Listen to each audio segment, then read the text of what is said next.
আমি একটু ভিন্ন স্বাদের ভিডিও নিয়ে আপনাদের সামনে উপস্থিত হয়েছে বন্ধুরা। তো আজকের ভিডিওর মূল বিষয় হলো নতুন ফেসবুক কন্টেন্ট ক্রিয়েটারদের জন্য, তারা সচরাচর যে ভুলগুলো করে থাকেন তাদের জন্য। তো তাহলে এখানেই আমি আমার ভিডিওটা বেশি না বাড়িয়ে মূল কথায় আসছি, যে আপনারা আপনাদের পেজ বা প্রোফাইলে আপলোড করা ভিডিও শেয়ার করবেন না, আর নিজের আপলোড করা ভিডিও কখনো অন্যের আইডিতে গিয়ে ট্যাগ করবেন না। এতে করে আপনার পেজ বা প্রোফাইলের ক্ষেত্রে কিন্তু একটা ক্ষতিকারক দিক, কারণ যার পেজ বা প্রোফাইলে আপনি আপনার আপলোড করা ভিডিও ট্যাগ করছেন, তিনি যদি আপনার উপর কোনো কারণে ক্ষুব্ধ হয়ে আপনার পেজ বা প্রোফাইলে রিপোর্ট মারে, তাহলে কিন্তু আপনি আপনার পেজ বা প্রোফাইল দুটোকেই হারিয়ে ফেলতে পারেন।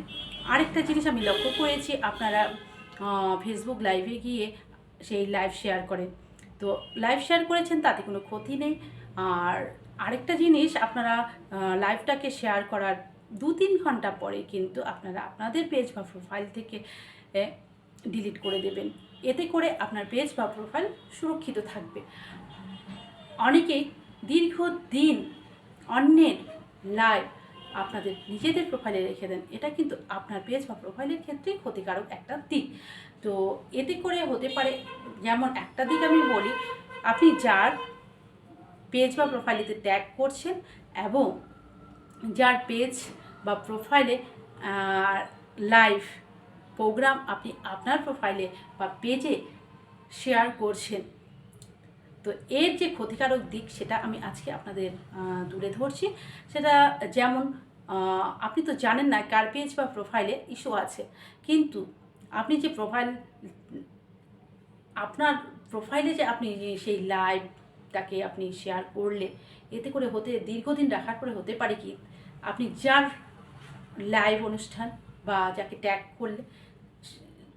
করলেন, যার শেয়ার করেছেন, তার যদি পেজ বা প্রোফাইলে কিছু ইস্যু থেকে থাকে, তাহলে সেই ইস্যু কিন্তু আপনার পেজ বা প্রোফাইলে চলে আসতে পারে।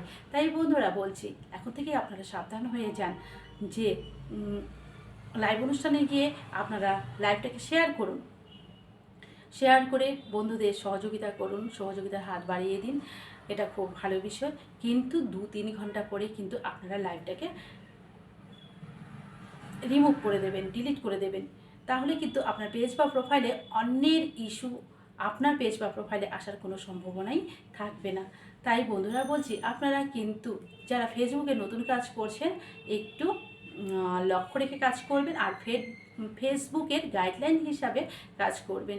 এতে করে আপনার সাফল্য অতি শীঘ্রই হবে। আর আরেকটা জিনিস আপনাদের যেটা করতে হবে, যে ফেসবুক কন্টেন্ট ক্রিয়েটার হিসেবে যারা কাজ করছেন, কন্টেন্টের দিকে একটু নজর রাখবেন।